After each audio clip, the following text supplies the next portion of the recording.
So we're on the ocean side in Bairiki. We're walking away from the causeway. So if you look around back behind me, or to my right, you'll see the causeway that goes over to Beso, the most crowded islet at the tip of southern Tarawa.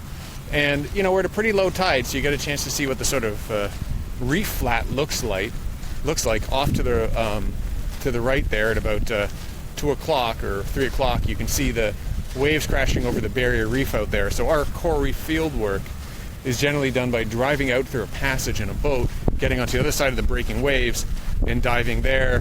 So the waves are breaking, you know, pretty close to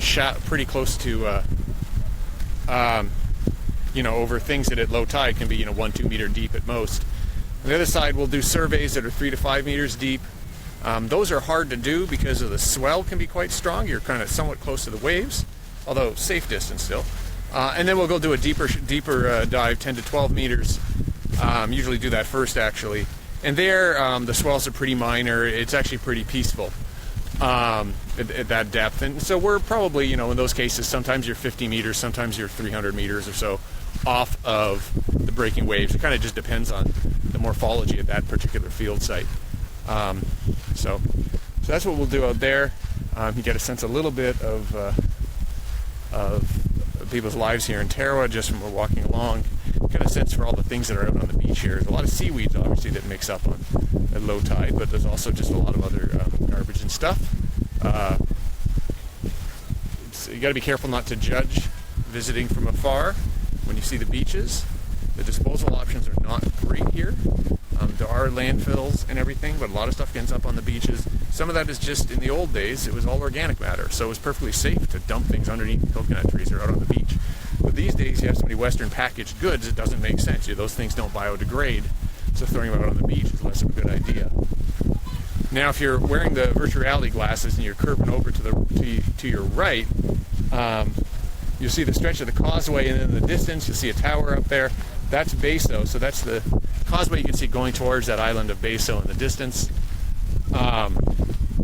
You know, and behind me again, this causeway, which you may have heard of before in a previous one of my little walking videos, is an incredibly important thing connecting, you know, the most crowded town in Tarawa to the rest of Tarawa, but it's in desperate need of repair.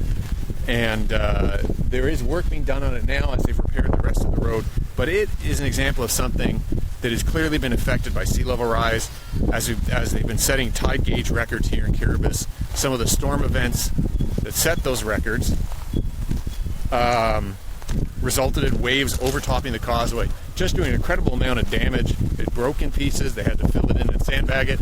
And even in the places where the causeway's intact, the potholes in it are incredible. It's just a spine-breaking experience right now to actually go over it.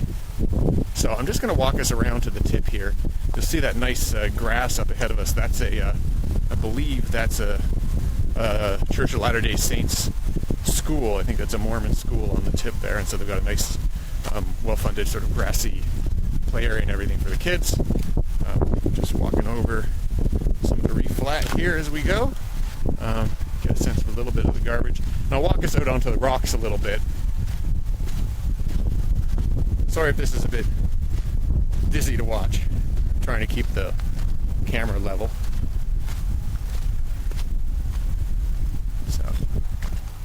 So right now it's about 4 o'clock. Sun goes down about 6:30 because days are generally about exactly 12 hours length here. It's about 29-30 degrees. Probably 90% humidity. It's pretty warm and sticky out here. But the nice thing about an atoll, they're narrow. There's usually a breeze coming off the ocean. So it certainly isn't the hottest place on the planet. There are definitely places, cities